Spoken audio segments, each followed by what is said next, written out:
This conference will now be recorded.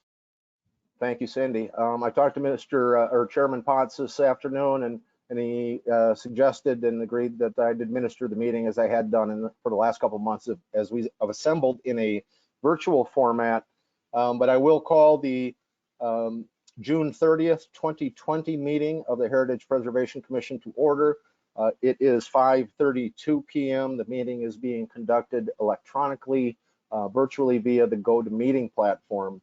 I would ask if anyone, I would note, taking roll call, we have Member Bruflat, Member Oviatt, Chairman Potts, and Member Douglas joining us virtually today.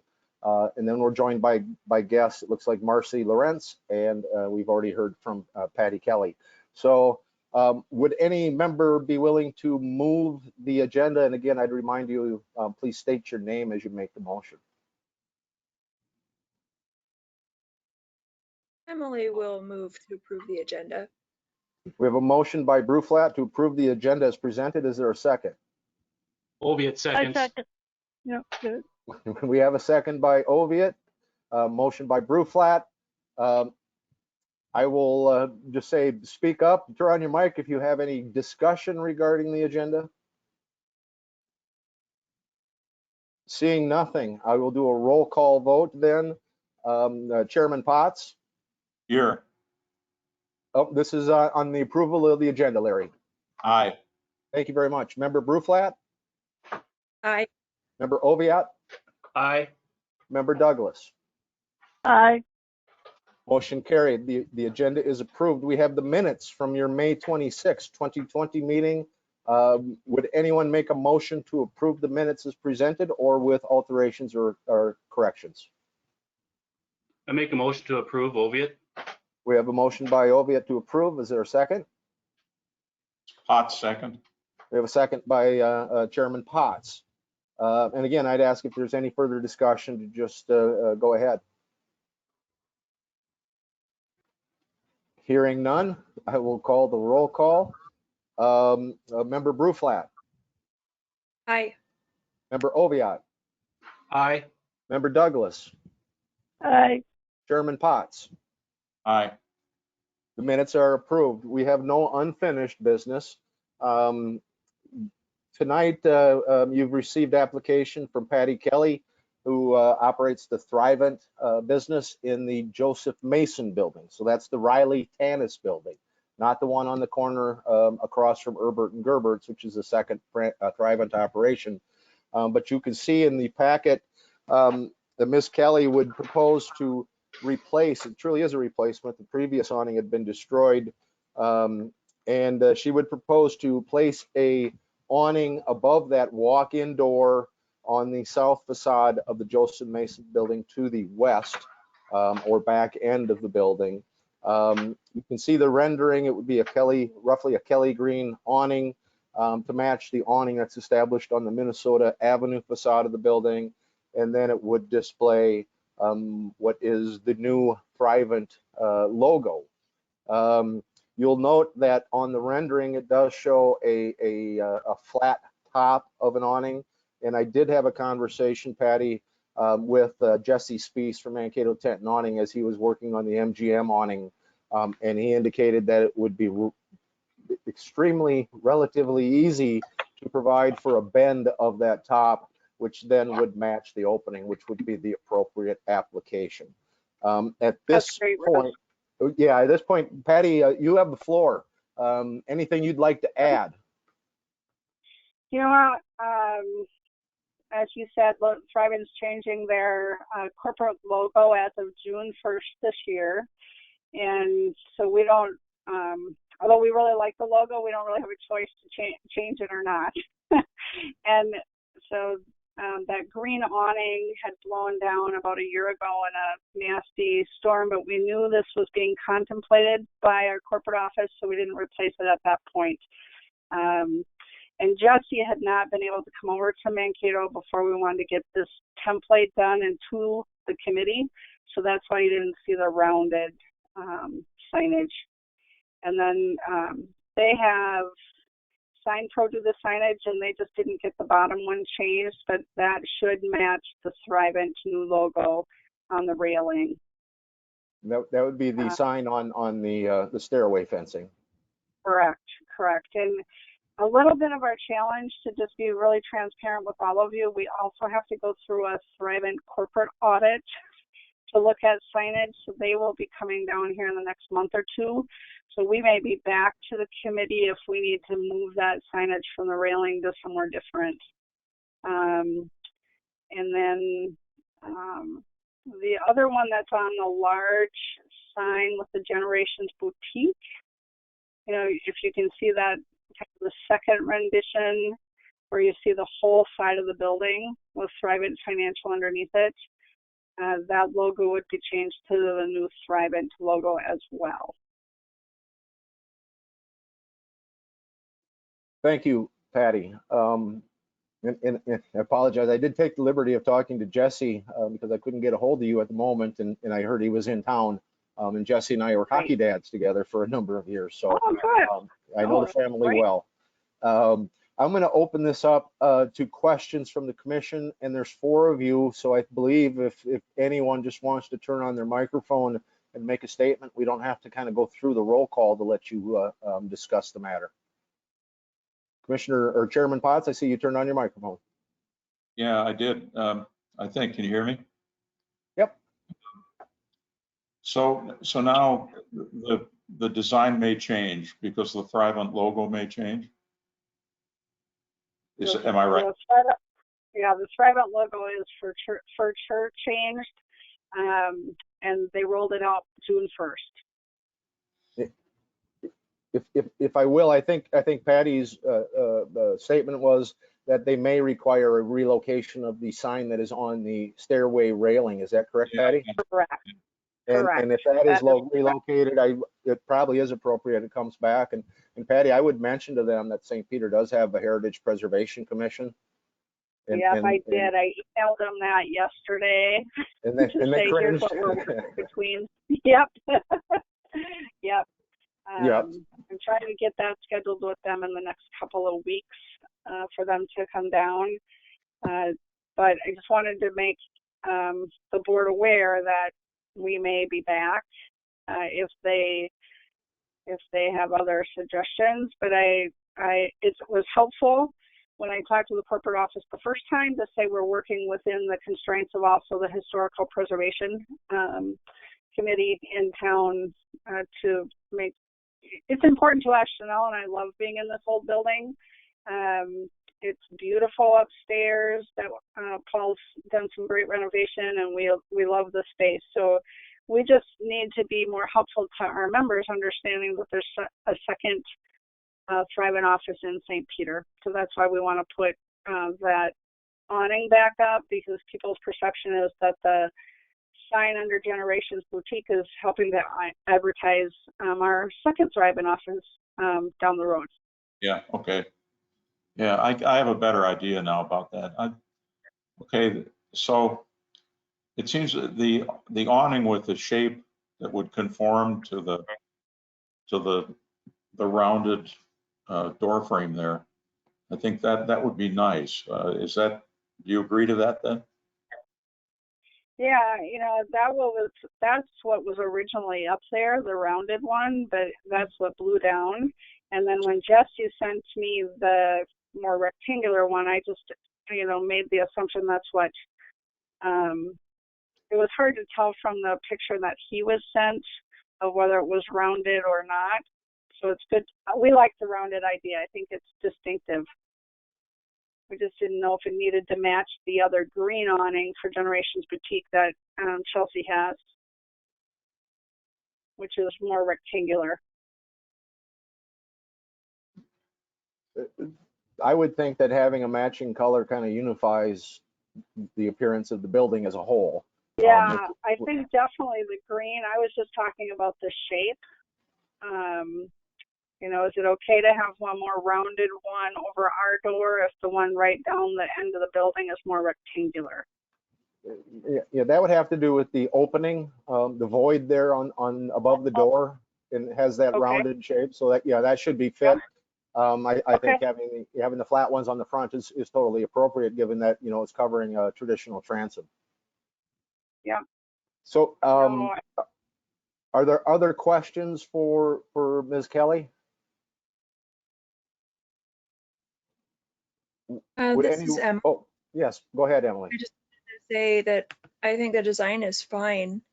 I like the simplicity of the awning with just the one word, and it's a nice contrast. So I think it'll look really nice when it's finished. Thank you. I agree. Yeah, I agree too. Yeah. Thank you, Judy and Larry. With no further discussion, perhaps, would anyone be willing to make a motion to approve the installation of the awning as proposed with a curved top? And I'd suggest the alteration of the sign on the stairway railing. And I didn't even notice, but yes, we should authorize the alteration to the larger sign that has generation and the Thrivent logo on it. I make a motion To that effect, that we, Judy Douglas makes Yep. a motion. Is there a second? Second, Potts. We have a second by Chairman Potts. If you have further discussion, please, for a commission member, please join in the conversation or turn on your mic. Hearing none, I will call the roll.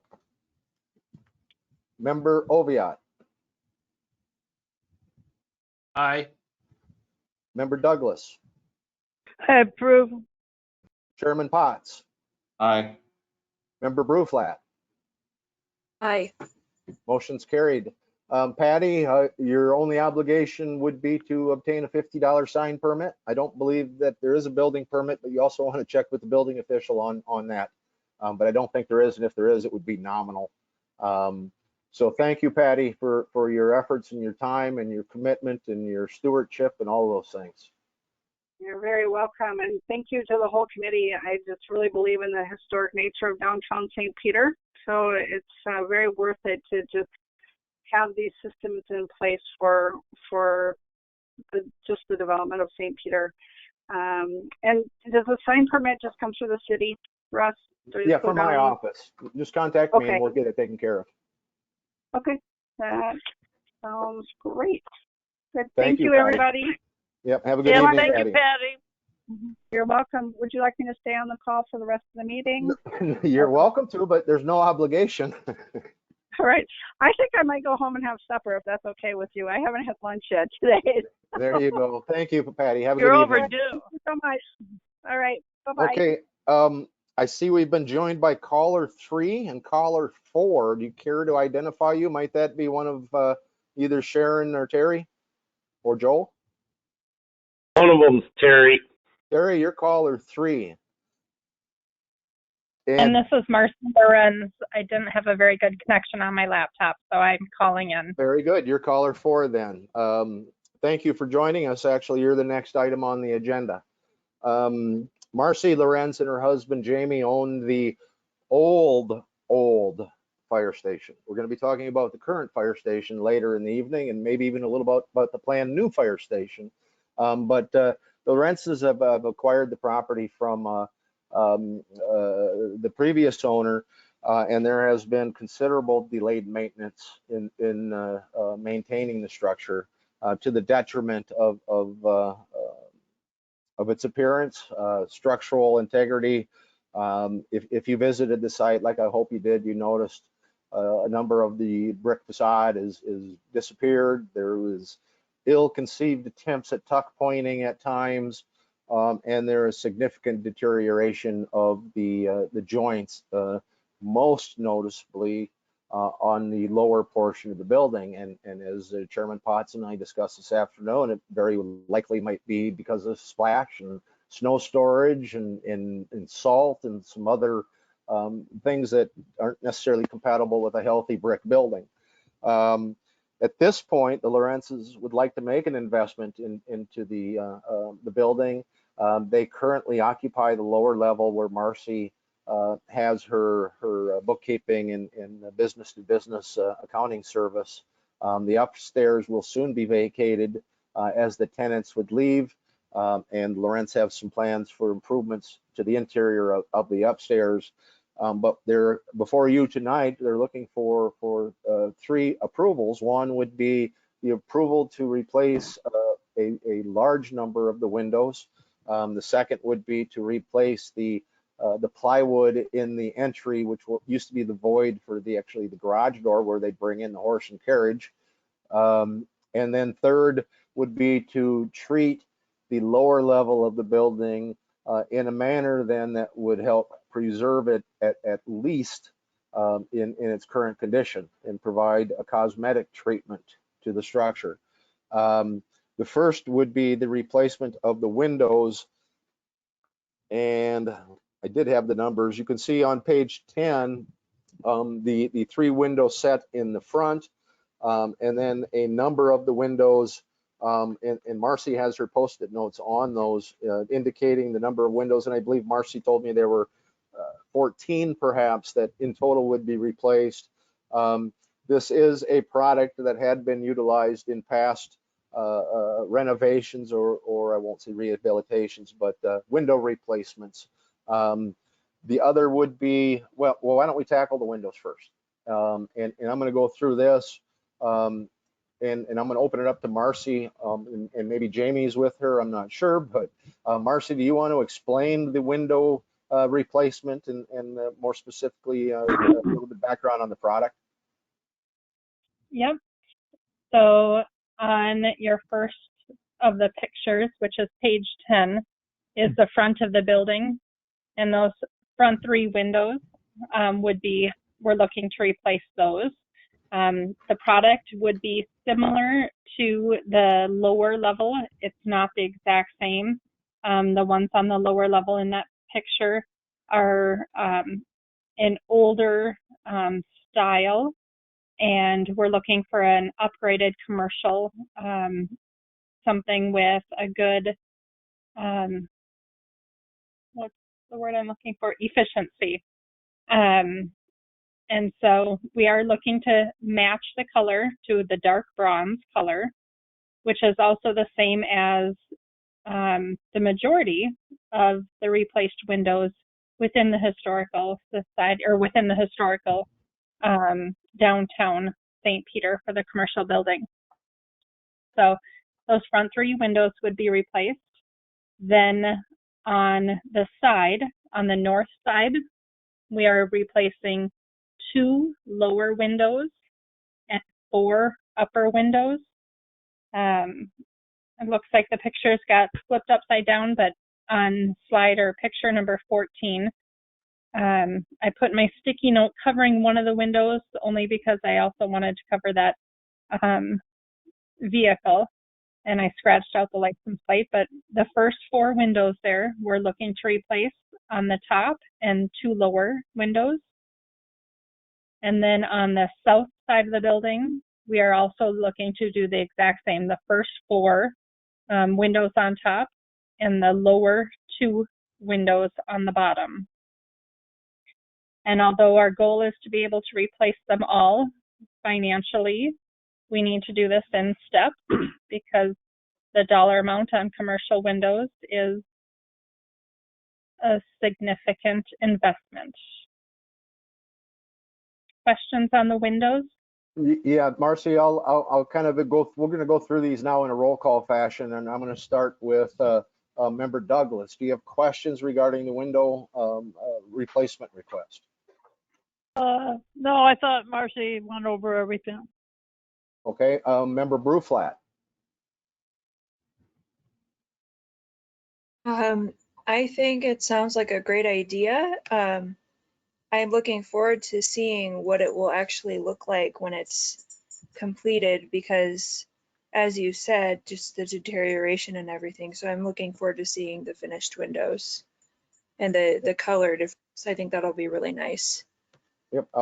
Yeah. As Marcy and Jamie and I stood outside the building from their front, we could see a number of windows of a similar style material that have been, but I mean the windows will not have the appearance of an 1800 building. It's going to be it's going to be a contemporary material, and it's going to have a bronze finish. But the replacement with a wooden framed window, again, gets to be cost prohibitive when you're looking to maintain these historic buildings. I left off with member Ovia. Questions, comments? Yeah, I guess my first question is on the front there. Do you intend to replace the 3 individual windows with 3 individual windows again, or one large picture window? Marcy? It will look and appear to be 3 windows, but it will be cased as one window.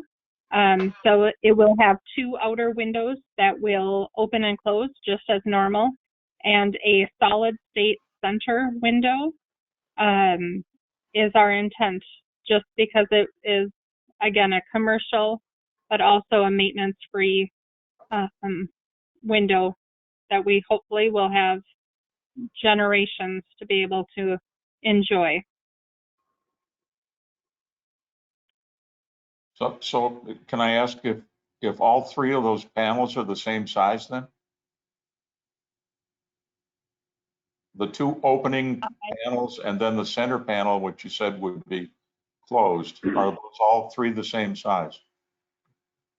I would have to look at our estimate again. I believe, if I remember correctly, the answer is no. They are very similar, but right now there is significant amount of wood or center on either side of that center window, and that would be taken up. There would still be the adjoining part there for the window, but that would be, the window in the center is slightly larger, and I do not remember the exact dimensions, other than the outside 2 windows are the same size, but the center window is slightly larger, is how I was explained.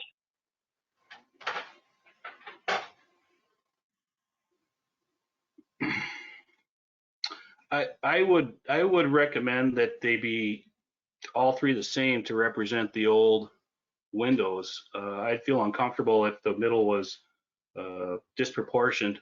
It appears that most of the windows on the building are probably roughly the same size, if not probably all the same size.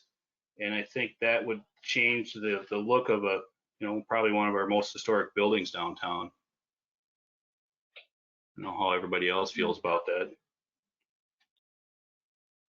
Contrary to looking at them, when we had them measured, every window is slightly different. They are all off, or the majority of the windows are slightly different. So Okay. we did measure 8 windows on the north side, and then again the same on the south side. And we were expecting them to be the same size, and surprised that they were not. Sure.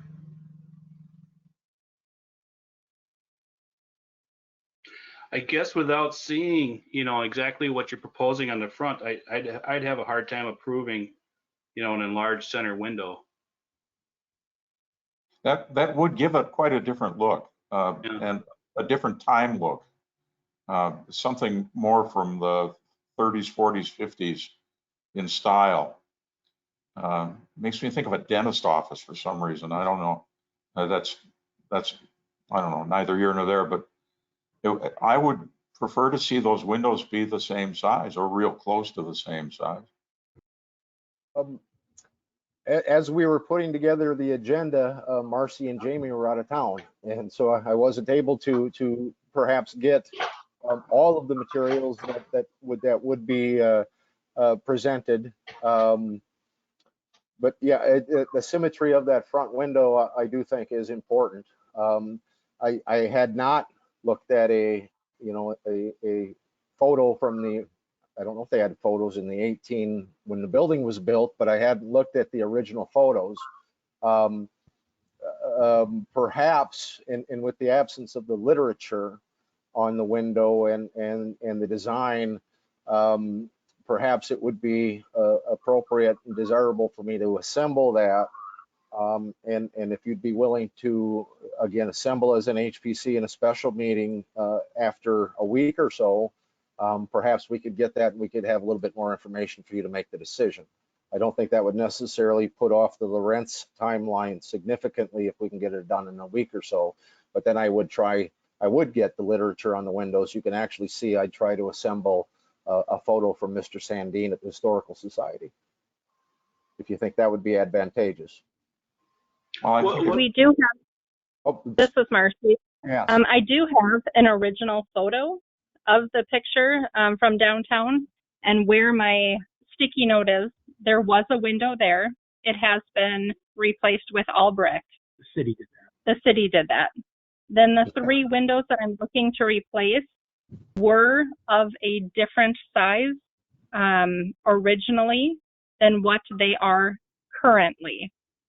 So prior, they were, I don't know how to describe it. They were 3 different windows. I don't know how to describe it. Encased with. Brian found a photo. Oh, good. Do you see with? It's like they had brick running through them between each window, or it appears to be. But again, our picture is slightly blurred. Well, maybe it would be helpful, Russ, if you could find some maybe clearer pictures. And I think what would help me a lot is if we could like superimpose what Marcy wants to do with those windows on the picture, you know, like Patty had with the awning, so that we could get a more visual feel for it. I mean, if we had those 2 things, don't you think we should be able to make a fairly quick decision? Well, I could provide all of that with perhaps the exception of the superimposed windows on the building. I do not have that ability internally, and I would see what I could do. But yeah, I could get a photo of the building, probably the one Brian was distributing. But again, it would obligate you folks for another Tuesday evening for a bit. But perhaps you'd be able to make a better decision. In Marcy, I don't know if 1 week or so would significantly detail what you're doing. My guess is not much is going to be happening here because of the 4th. well, that'd be okay with me, but I want to ask a question about the substance of the windows too. Are we talking about the Lawrence's replacing all the millwork with modern contemporary millwork, or just covering up the old millwork? I'll let my husband understand or answer. There won't be any wood showing. On the wood that was put in there is completely rotted out at this point, because it's an enormous task to get up there and maintain that, to paint it every few years and caulk it. When you look at all Schmidt siding and windows is what we're proposing out of Mankato, professional company. And to them to flash all the windows, just like every other building that's been done in town, that there isn't any wood around them, that they'll be flashed all the way. So it'll be a composite material. It's not vinyl, so it's gonna last a long time. Like I said, it's not vinyl. It will last, you know, as long as the caulk, you know, maybe every 20, 30 years they have to caulk it, you know, and that's what we want to get, just because of the height and the elevation. And when you don't get up and maintain these windows, we have the problems that we're having right now. I could go up there and push the windows out because of the issues and rotting that we've had. You know, it's hard to go up and paint a 1-inch strip all the way around the windows. That's what it was. And now we're just flashing them like any other new building. So all the rotten wood will be removed. Yep, all rotten wood is coming out. They will put new wood in, or composite material, whatever they see fit. You know, This was all done right after the tornado. I would assume, I'm sure a company came in, put them in very poorly. I wasn't around. It was in St. Peter, but I don't know the company that did that. But it was right after the tornado. I'm not sure who did that because nobody's fessing up to who did those windows. And, they were not right, or they were the cheapest windows possible. So, and we just want to make it maintenance free, to not have to get up to the second story and try to paint a 1-inch strip all the way around the windows, which is not a cost effective nor a long-term plan. So on a building like that, we want this building to stand for another 100 years. We have to flash those windows and get them to, modern architectural standards or architectural integrity of keeping the moisture off the edge of those windows. So. Thank you, Jamie. Other questions? Jamie, is there a product for that front window that would be able to have 3 windows of a similar or of the same size, if you will? I think it was the cost factor for us. You can't even imagine. We're only looking at a portion of this building. We're looking at about a $300,000 remodel when it's all said and done. We have to start being cost effective at some point. And I think that window not opening in the center, but just having the same look and appearance, was one of our ways of, cutting some cost. So, we are looking at putting 300,000 into that building. You got to think about. So those three windows there. So what you're proposing is to, are they mulled windows? So they're 3 individuals that are mulled together by. So the outside 2 will open. The center will not, but it'll look the same. That's what we wanted. Are they going to be a double hung in appearance, or are they going to be casement windows where they open out? Double hung. Double hung. I do believe double hung, because we don't have that window there, depending on how we do the apartments upstairs, which we haven't 100% decided yet, but we have to meet the egress standards. So we have to watch what we do, and sometimes making them 3 doesn't allow us for the egress standards. So we have to be aware of the new laws. I understand the Heritage Society, in fact, what you guys got going on, but we also have to watch egress capabilities, which is 5.7 or 5.8 on those windows for fire. So we have to be concerned of that. It's not always just about what we want. It's about safety of our renters too. So the likelihood is then the outside windows that operate would actually be larger than the inside one. Is that correct? That I'm not sure. I'd have to go back. We're not, if they were smaller, now. They wouldn't provide any more egress. I do believe that the outside ones are the same size, but because of how these windows were produced, they don't want an 8-inch gap between them. They're going to bring those windows full, and that's what the difference is. It's not that we're changing the size. The center one, all we're doing is taking out those center columns, and otherwise 8 or 10 inches. They make things different nowadays. They don't need 8 inches. They need 1.5 inches. Right. To make. So that's.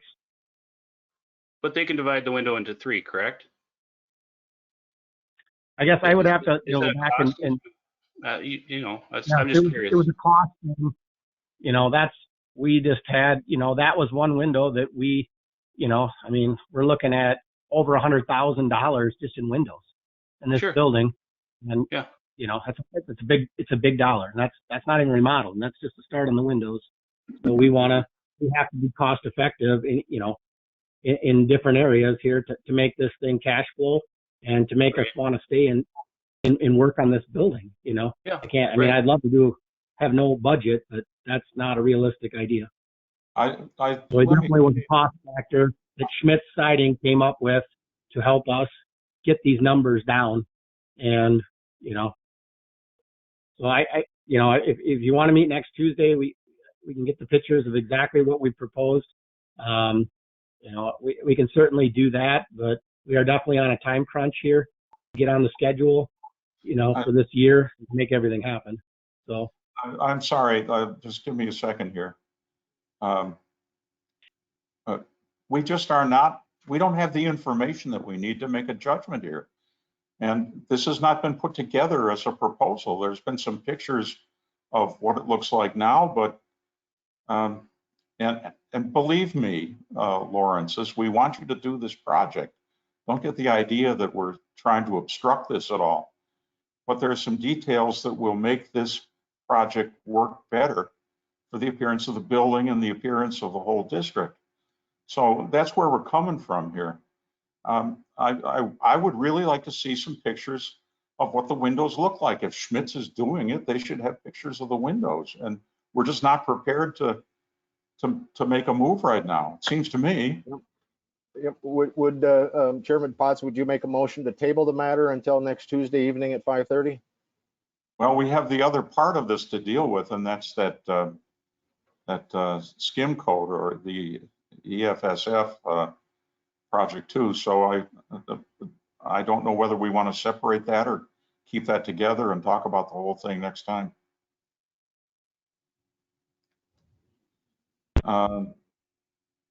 I don't know. What do you think, Russ?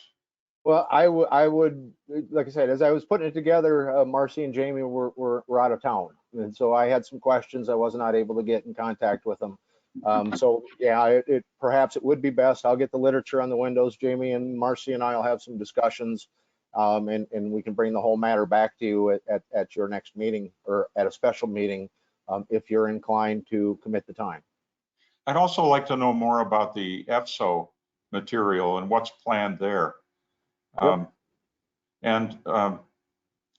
Yeah, and I'd also like to know whether you've been talking to them about some kind of grant from the city to help with that brickwork, because that's structurally vital to that building, right?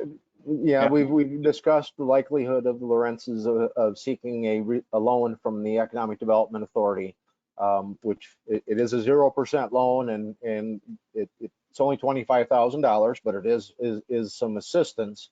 And then when the loan is paid down to $5,000 in principal, that is forgiven. So it does turn into a $5,000 grant. So well, it's helpful. It's good that it's there. I mean, it won't go very far to what they're talking about as far as what the total cost is going to be. But I would hope they would take advantage of it. So can we make a motion that we have a special meeting next Tuesday and that we have all the information that we need in order to make a decision so it isn't prolonged any further for the Lorenzes? Judy, you could make that motion, and I would suggest, if you are, that you would. Can I say one more thing, Russ? Excuse me? Russ, can I say one more thing? Certainly. I guess I'm a little confused why we would table the whole thing. I guess I would like to talk about the ethos and the skim coating, call it what you want to call it, but I don't want to go through this next week. You say, okay, let's do it next week, and you say, oh, let's review this one more time. I guess I would like to discuss this, what you're, so we don't, our summer days are coming up. Otherwise we're going to have to wait another year. So to get on these people's schedule, it's usually almost a year in advance, a lot of these people's schedules. And we need to, I guess I just would like to talk about the ethos on the bottom side. Let's get part of it approved. If you want to see pictures of the windows, let's table that, but let's move forward, on the rest of it.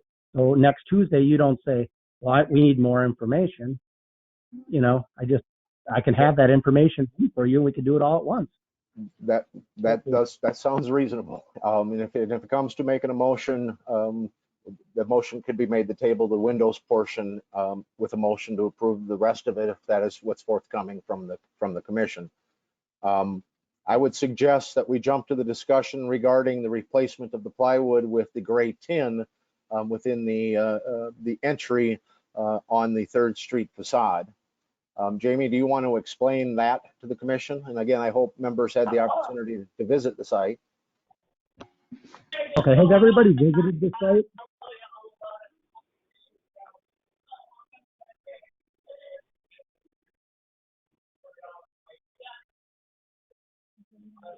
Has anybody came out, or has everybody came out? I know Russ has came out and talked to us, but the other board members, did you guys come out and take a look at the building? Yes. Yes, it appears they have. Okay, good. So I'm not sure when that on the front. I'm not sure when that was replaced. I'm assuming around the tornado time, but which was, whatever it was 20 years ago, 96, 97, whenever the 98, when the tornado was. I'm assuming that was replaced. We've got some rotting issues with the wood, so we would like to pull that wood off, and replace whatever needs to be underneath that, and then flash that with tin, just like you'd put on an outside building. But I would like to have Schmitz do that, so it's professionally bent in the corners, those things sealed up. It should last 100 years at that point, so nobody has to go through this again. The wood doesn't last. It's another product of wood rotting, and I don't know what's underneath it because I haven't pulled it off yet, but it's definitely rotted. And it didn't happen overnight. It happened over years, but we would like to get, a little more, the tin, which is maintenance free on that portion right above the walk-in door to Marcy's office downstairs. So it would look similar to I suppose a pole shed with a little bit less ripples in it on the bottom side, but they'll flash it with newer tin like you'd put on a tin roof. That style tin. So, and they will flash the corners, everything, so it's neat, clean, and it's whatever was on there. It's not straight. It's not anything right now. The top left has got a notch in it. That's just whoever did this before didn't care to make it straight. We want to make it straight, and we would like to make this maintenance free. So for a long, long time, and to do that, we have to put a newer style metal on there. We were thinking, like I said, the earth tone colors, as far as that goes. It's Mr. Potts, you got questions, comments regarding the tin? No, I think that's okay. I don't have a problem. Thank you. Terry? No, the tin's fine. Emily? I think the tin sounds reasonable. Brian? Yeah, I got no issues with it, just on the wood. So, yep, that's fine. And we asked Mr. Potts already, and Judy?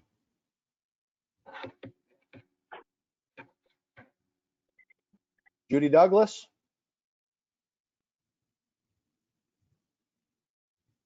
Maybe she had to step away. She still shows up on my screen as caller 1. Everybody had a comment on that.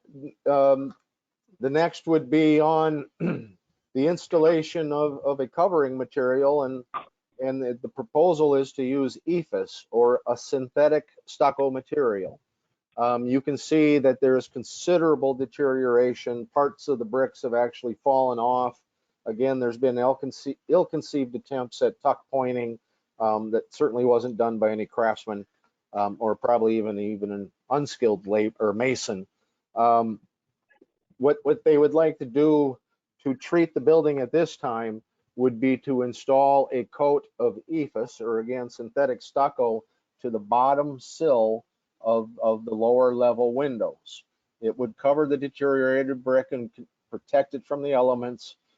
And in discussing the matter with the building official in the future, if at such time as a project to tuck point or repair the brick would become what would become economically feasible, Dean said that the EFS can be removed, and essentially you have a very similar appearance to what is there now. You will remember that some of you were on when the proposal was to install EFS on the south wall of the Four Seasons Mall, which ultimately was approved and then altered as they determined even that was cost prohibitive. I'll let you, Jamie, kind of walk through the process, how far back in the building it would be proposed, and then I asked that you and Marcy had picked out a color. All right, thank you. So roughly it was about 4 feet and 60 feet long on each side of the building, the front half of the building. That is the worst. There's about 4 different bricks that this building was added on a couple different times, and the second story was added on with different bricks. If you go look at it, there's probably been 30 to 50 years of extreme deterioration to this building. You know, we're at the point where we've got to do something fast, and you know, to save this building. You know, or once it starts crumbling, you're done. In my mind, you know, you lose structure. You know, and we're getting there. We're borderline on the structure, and we don't have no damage on the inside or anything like that. This is a double brick building, if you're familiar with the brick. So there's brick on the inside, brick on the outside. They're tied together. So and structurally, we're probably okay, but you know, we want to get this taken care of. You know, every day I walk by this building, I see bricks, or I see crumbles on the floor. We could sweep it up on the sidewalk, and tomorrow you'll see more. So it's a day-to-day thing that's happening. So we want to start with the bottom. These bricks are very challenged to find. I have been on a hunt for bricks for, I don't know, about 3 years. I can't find any, you know, short of going out and buying another building and tearing the building down to get these bricks. The problem with these bricks is they're very soft. The material they use to make these bricks, not exactly, I think they call them Old Chicago, but I could be wrong. I'm not a brick expert, but there's a very soft material that was used, kind of like a limestone. If you go out, you could etch into it. So we would like to put, when we got our quote, we're looking at, I mean, hundreds and hundreds and hundreds. There's probably thousands of bricks that need to be replaced. At about $5 a piece is the cost of the bricks. They have, the mason says they have, well, he doesn't have them yet, but he says he thinks he can find them. He does not know yet, but he said he thinks he can find them. And that's not the cost of the labor, that's just the brick. So you have to buy every brick. When you look and there's, you know, probably 200,000-300,000 bricks on this building. So, you know, we're going to take the worst spot, which is the bottom half, or the bottom 4 feet underneath the windows, put this EFS, have a professional company do this. And, you know, we've seen it on what Mark Bolam's building just went up with it. Looks like the same material. I didn't talk to Mark, but it appears to be the same. So we're not the only ones to have to come up with a reasonable solution to do this. And then, you know, we will work with the tuck pointing from there up, you know, and that's our intentions, is to start tuck pointing, you know, a good chunk of this building. But there again, we could spend easily, if we did it, if this was on the Historic Society, we'd be looking at about $1 million, I think, to redo that building to make it shine. Well, that's not going to happen. So it, you know, when you look at some of these bricks are just going to have to be chipped up, going up, and we'll have to seal them up with tuck pointing, and it's just going to have, we'll call it character. But at some point, you know, we've got to create this, keep it from the structure issues, and that's what we're trying to do right now. And then we want to start tuck pointing from there up and sealing the building. The building has never been sealed in my mind for a long time. You know, the old owner, Pfister's owned it for 30 some years. I don't think it was ever sealed. Every mason we talked to, you know, told us that it needs to be sealed after we tuck point it. And they seal it up, and that's what's going to save that building. But we've got to start, you know, we've got to get the bottom, which is the worst of it. And then, you know, as money and time allows, we're hoping to do, you know, maybe 10, 12 feet by 50 feet, every year or every other year, and pick away at this, and but I still think we'll have 100,000 just in brickwork on the outside when it's all said and done. So yes, the grants are very appreciated and all that, but it doesn't solve our problem just to say, yeah, we offer a grant, and I mean, we love it.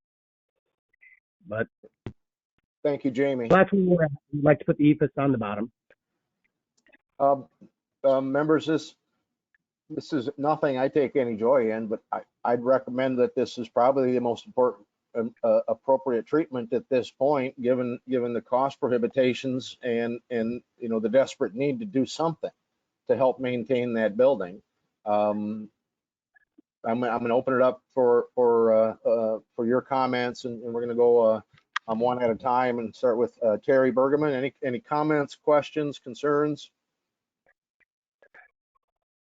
Will it look a lot like that? I forgot what that building was that we voted on, put some stuff on the outside. It looks I similar. see they've been. Oh, sorry, didn't mean to interrupt. No, it looks that I've been down there at that, and that really looks nice. I think Terry's referring to the Remax building on the laundromat where they were able to put some EFS up to cover up a part of the building. Anything else to add, Terry? No, if it looks a lot like that, I'm fine with that. That looks really, really nice. Okay. Judy Douglas, are you back, or? I'm assuming that she might be having difficulty. Emily, questions, comments? Looking at the pictures, I can see the dire need, and actually, like, having been there in person, and yeah, I think that the proposal sounds reasonable, and obviously it would be nicer to have it be as historic as possible, but I think given the circumstances, the proposal makes a lot of sense financially, and it will improve the building and make it sustainable, and I think that's really important too. Thank you. Brian? Yeah, I understand the, sorry about that. I understand the need for getting that taken care of, and I would agree that as long as it stayed below the windowsill, the lower windowsill, I think it's a good enough stopgap measure, and I do appreciate the investment. I know that it's a large building to maintain and repair and whatnot. So, and what color are we looking at for that? Can you tell me?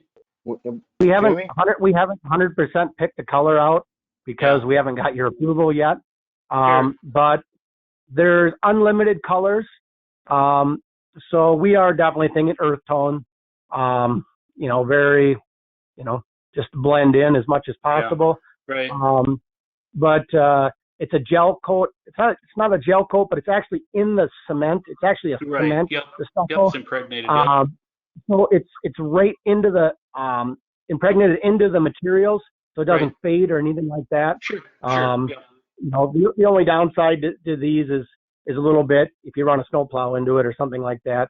But I think if you run a snowplow into a building, you're going to have brick issues too. Yeah. So it's repairable. And that was one good thing that he talked to us about, that they'll put sections in every 10 feet, just so if we do have an issue or something happens, we can repair just a section.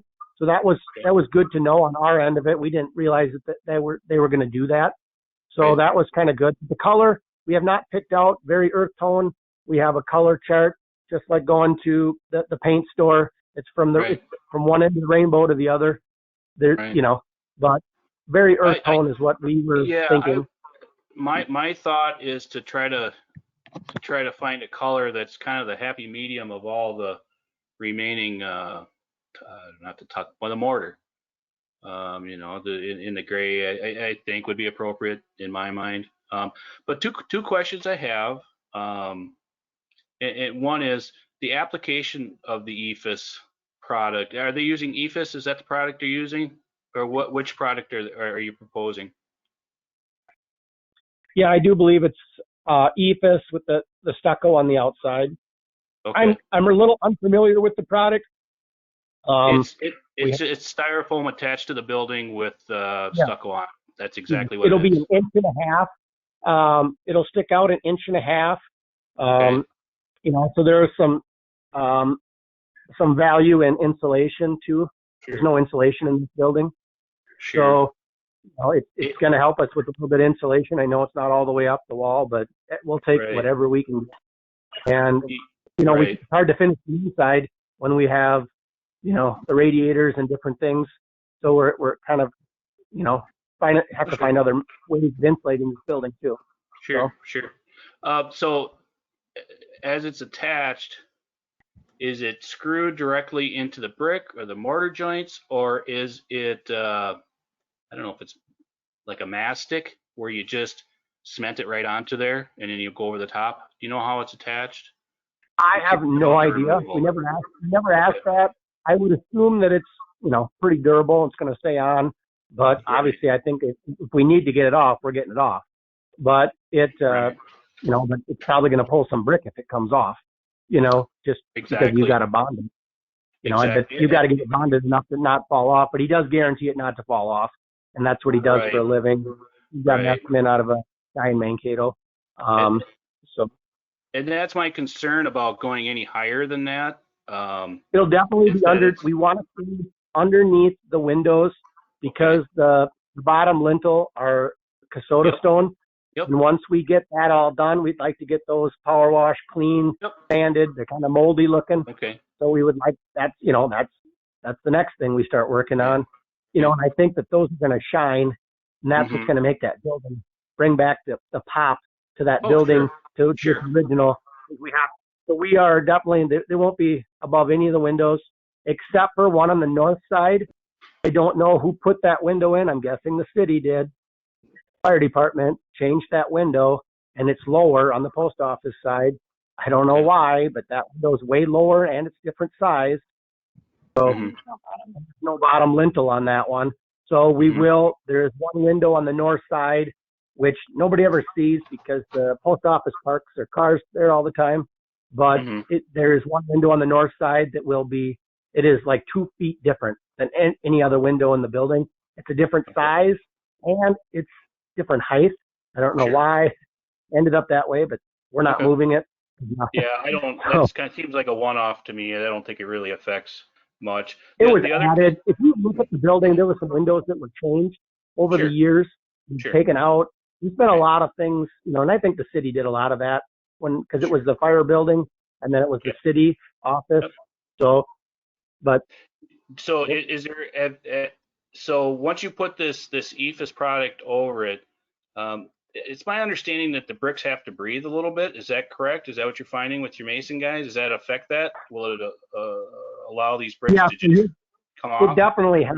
And his highest recommendations were to start tuck pointing immediately. So the moisture doesn't come down through the bricks because it can soak up. I'm going to use a sponge, but that's a bad word. But bricks do soak up in a really slow fashion. Yep. But you know, that was our goal, is to get this on, get it, you know, stop deteriorating from the sun and the wind and everything it's deteriorating these, and then going up with tuck pointing, and then we need to seal the exterior. That is the biggest thing. That's the next step. Okay.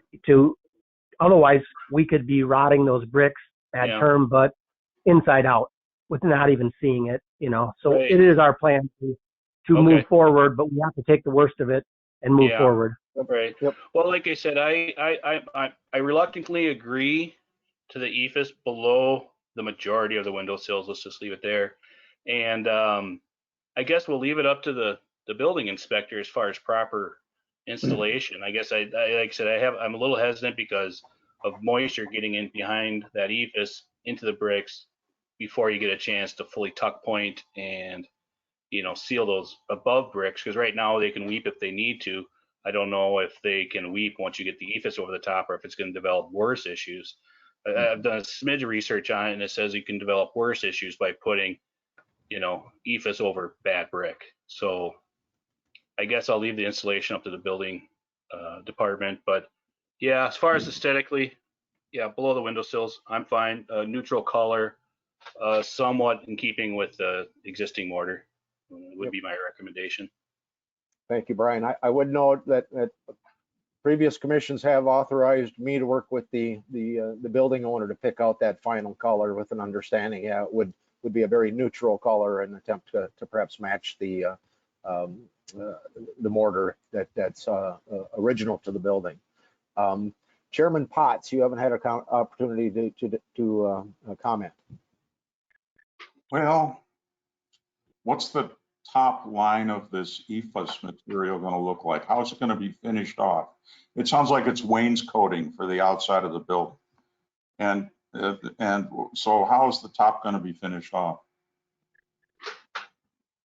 That I'm not 100% sure. I do believe if we had a couple different options, but I think it was a beveled edge, and they seal it. I'm not sure if they're putting a piece of tin there or I think it's cemented right to the top. This top is cemented right to it. So I don't think they bevel that edge because it'll stick out 1.5 inches. And I do believe they just bevel that edge. I guess I didn't get time. We just got that bid back,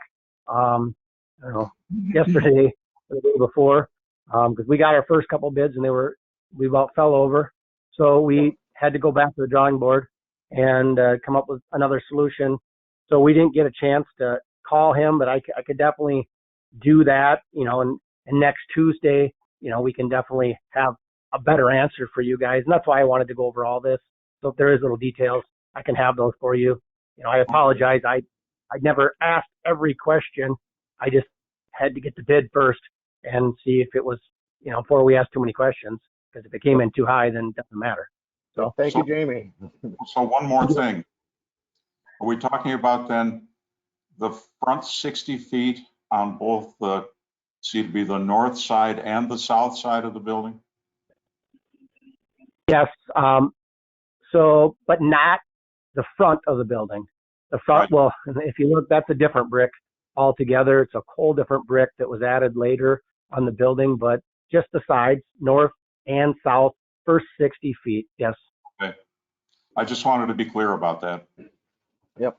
I would note, Larry, that the common treatment is to bevel that edge. And that's, I believe, what they did at that Remax building. So, but again, if you'd look for further clarification, that could perhaps be garnered next Tuesday if you were going to table the window issue.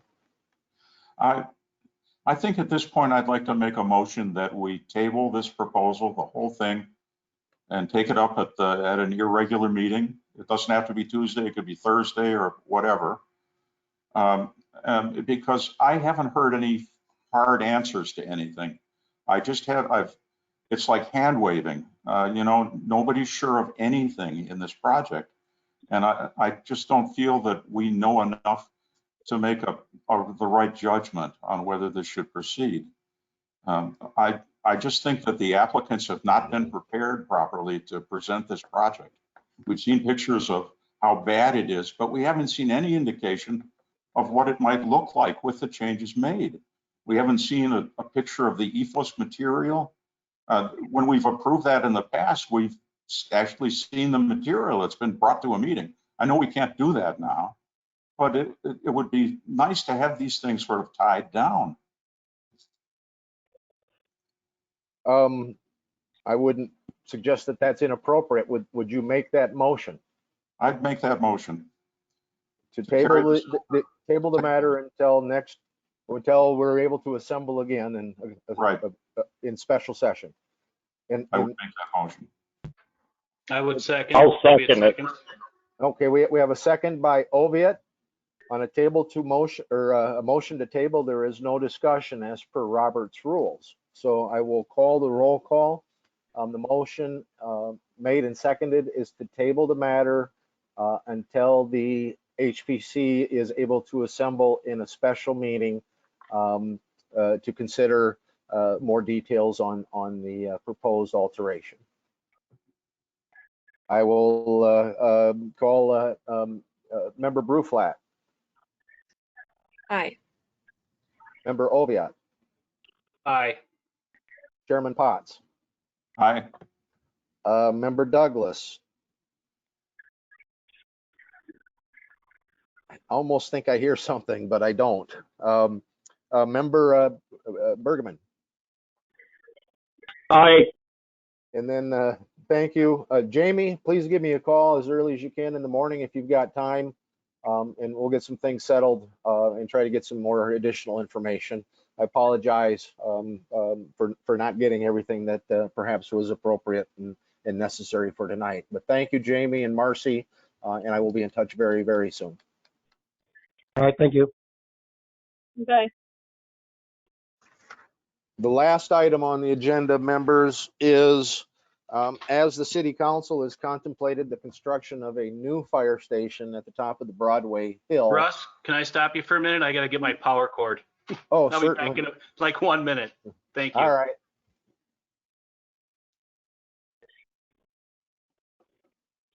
Run out of battery power. He probably didn't think we'd be here this long. So I didn't either.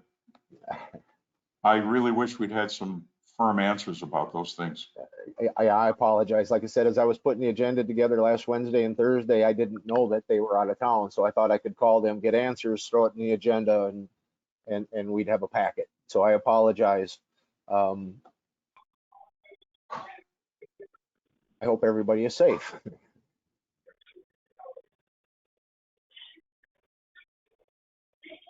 Looks like Brian's got a beer bottle collection or something there. Yeah. Yeah, he's, Or a fully stocked bar. no, he collects historical bottles. And I've seen some of his pictures on Facebook too. So Yeah. He's kind of a nut about that stuff. I have to admire his hobby there. It's really interesting. he's a good addition to the commission. So Yeah.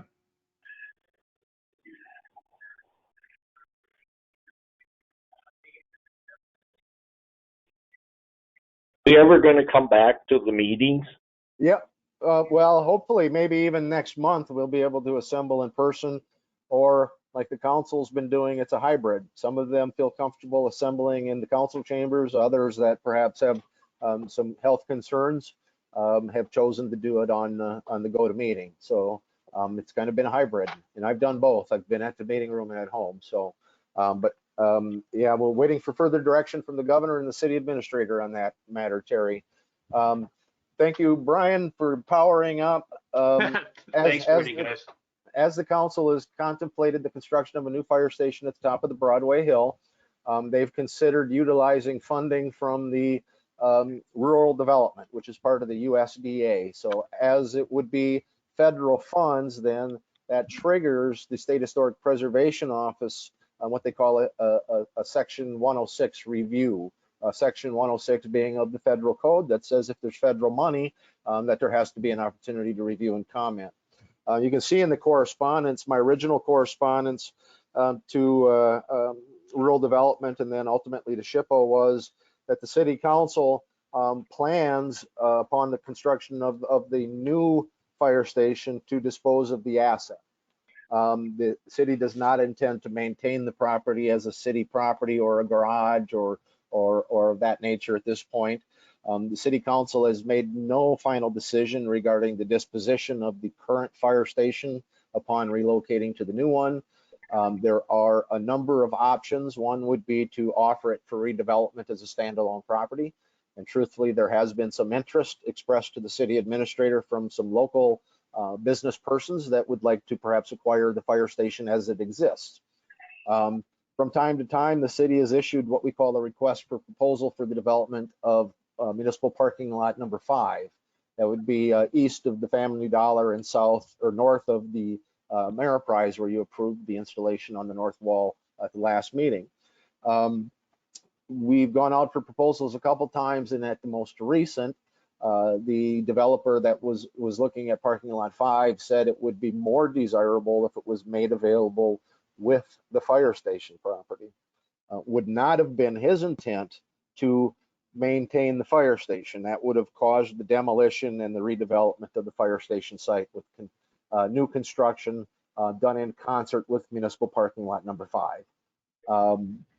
So the city has made notice, the council's made no final decision. They've really, I don't believe, had any conversation about the old fire station. So I expressed as such in my letter to rural development. You can see then, given that we don't have a project, they've basically determined that there would be no adverse impact. Your charge tonight is to determine if you concur with that.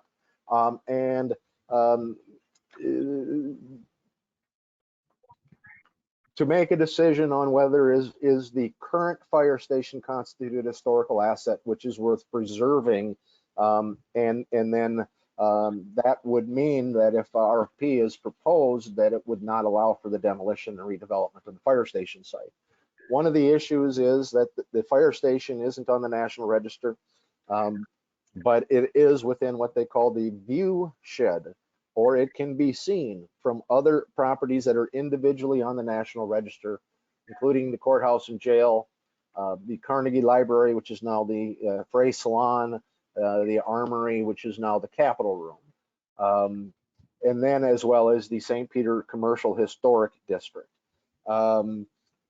I've prepared for your consideration my memo, which essentially says that in my view, it does not necessarily constitute a historical asset that would be irrevocably missed or lost if the site were redeveloped, which would include its demolition. It's 20s construction. It was used as the county garage for 40 years, and for 60 or so as the city's fire station. It has an addition that was put on to the north.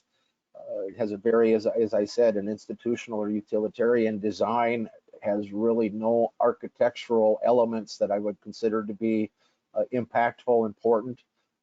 There's no historic figure or event or activity that's associated with that address. And then I went to each of the National Register historic sites and stood at the steps of the courthouse. You can see the building. It certainly is not a predominant part of that vista. And from that view, I would believe it would be hard pressed to determine that the building has any historic merit. From the Carnegie Library, it's essentially invisible behind, which is the Remax building and the Ameriprise building. You can't see a portion of the building from that site. And from the Armory, you can essentially see the northern two doors of the back of the building. And that would be of the addition.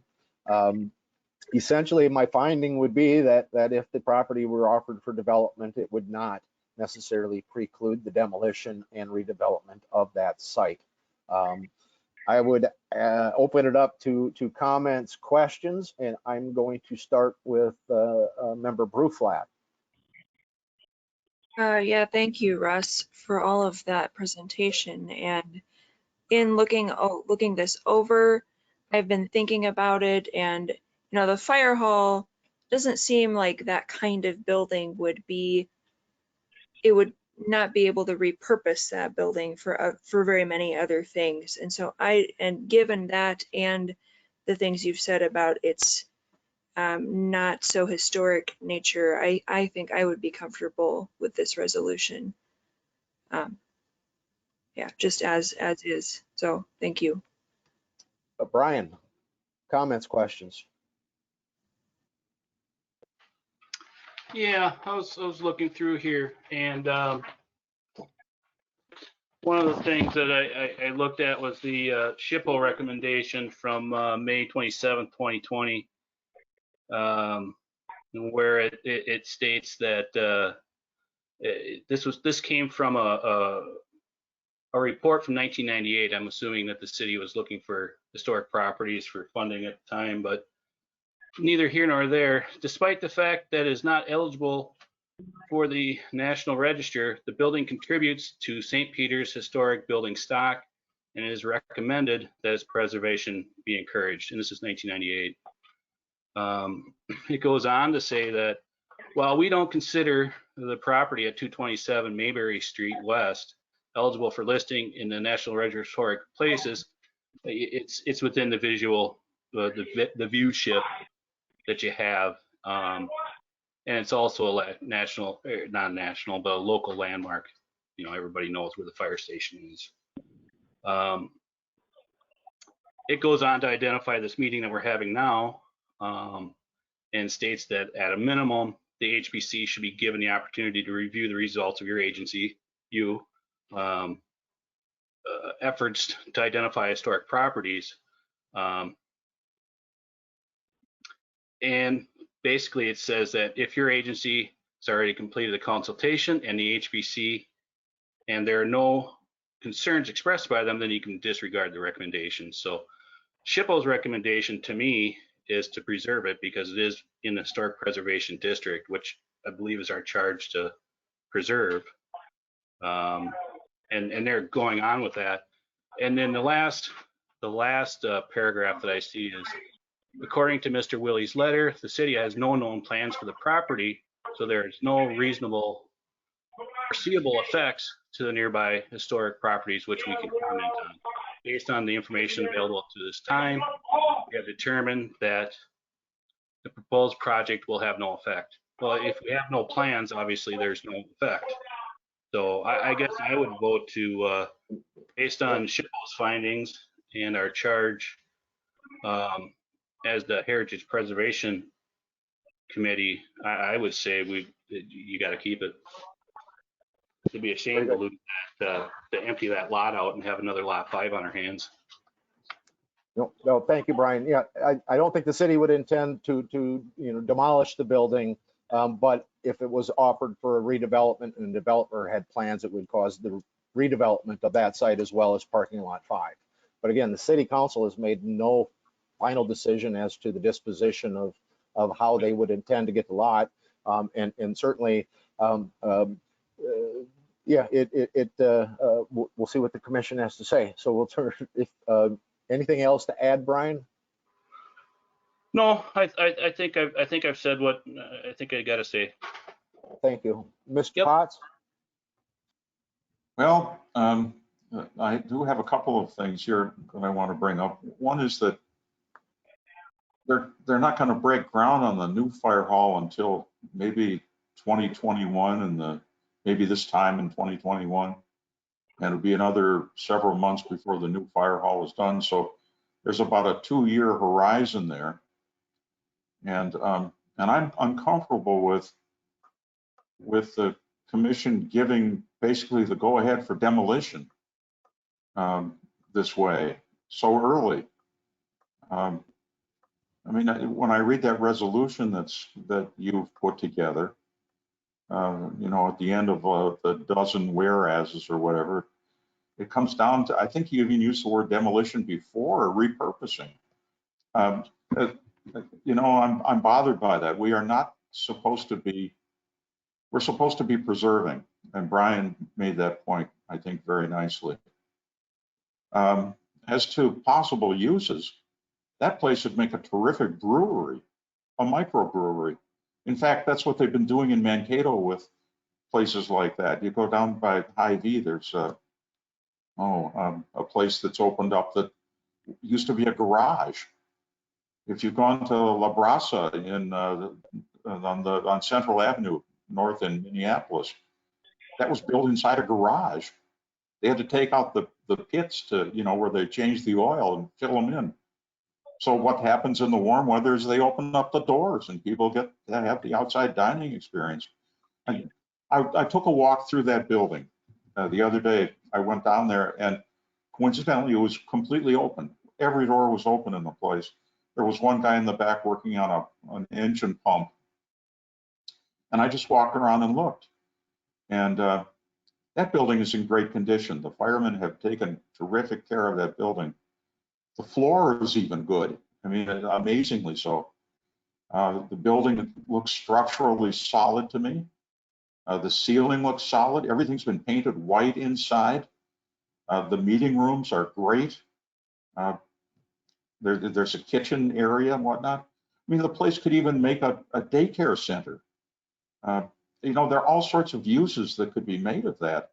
I'd hate to see us give some kind of permission to the city, sort of the okay of the commission, to go ahead and plan to tear it down, and essentially create the likelihood that it would turn into a parking lot. which is very likely what will happen if they're thinking about developing the piece of property where the old Humpty Dumpty parking lot is next to, to the east of No Frills. If they're going to develop that into a building of some kind, but need this other area, in all likelihood, it's going to become a parking lot. I don't want parking lots all over downtown St. Peter, especially because they're empty all the time. I mean, it looks like the town is not successful. So there's a lot of issues here that I think are going to have to be aired out. The city council obviously is going to have to do it. I think that the resolution that you've put together here is premature. And so that's sort of the nature of my thought about this right now. Thank you, Larry. Judy, I thought I heard some things going on in the background, but maybe that wasn't her. Terry, comments? I'd like to see the building stay. It gives character to that 3rd Street and matches a lot of the other stuff a lot better than that dollar store does. Yep, I agree. I'd like to see it stay. Okay. What I would propose, Commission, is that for the next meeting, I retool a resolution that would kind of contradict what I put in this one, and suggest that it would be a historic asset and the city council would be encouraged to provide for its maintenance. If I could, Russ, give you a hint about that. In the big book, which I have here, the big book, there's about 6 or 7 reasons. Incidentally, does everybody have that big book? No, I never had one. We'll get you one. Cindy will make a note. Yeah, can Cindy make one up for Brian? About the last reason is that in that list of reasons to keep a building in the historical area is that people are used to seeing it and dealing with it, and it's an important fixture in sort of the community of the town. And so it seems to me that that's one place we could hang a hook here. You're right, it's not a beautiful piece of architecture. It's very utilitarian. It's very 1920s, right? And the touches for architecture are pretty grim, I have to agree. So it's not beautiful, but it is structurally solid from everything I can see, and it's been really well cared for. So, okay, does that help? Yep. No, thank you. Thank you. It has been very well maintained. I will give you that. The fire department takes great pride in how they maintain their apparatus and their building and their grounds. And we're blessed to have all those firefighters that are volunteering for us. So yeah, what I would intend is for your next meeting, I will prepare an alternative resolution for your consideration. Okay. That sounds reasonable. Give me a thumbs up, maybe. So, Terry, I can't see your thumb. I'm going to assume it's up. So My thumbs up. thank you. That's what we'll plan to do. And I still think I hear some background from Judy, but we can't hear a voice. So, ladies and gentlemen, that is what I had prepared for an agenda for tonight. And I will contact the other members, and we will intend to assemble next Tuesday at 5:30. Is that for the 4 of you? I hope so. That works. I'm going to be over in Rochester earlier that day. I might not be able to get back. Would it be possible for Wednesday? Would that be possible? How about the rest of you? Wednesday work? Next Wednesday? Emily? Works for me. Emily sometimes has work obligations. I'm on Wednesday. 5:30? It should be okay this time since I don't have to be physically at the church, so that should be okay. Okay, well, it will plan on next Wednesday at 5:30. And Cindy, can you get a hold of Ms. Luker, then make sure we get a login information and then make sure we send out an email tomorrow to all the other members also and let them know. We'll send them to you but we'll also send them to the other members to know that we'll be assembling in a special meeting. The MGM awning and signage. The MGM is not in the Heritage Preservation District. I just wanted to note that. And then the awning is being taken down just to be refabricated. It had become quite faded, and MGM wanted to make an investment. They also then are changing the lettering on the building to, I think it's going to be MGM Wine and Spirits instead of Liquor Warehouse. So that doesn't require your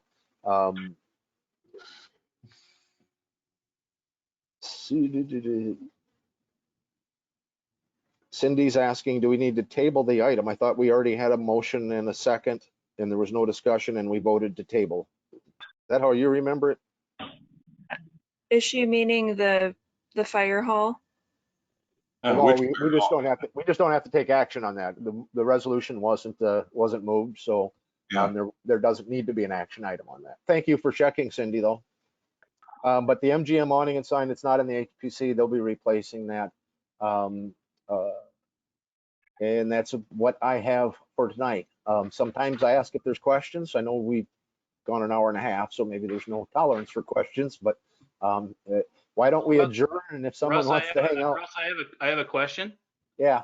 I did some research today, and I'm trying to see where the historic preservation district is.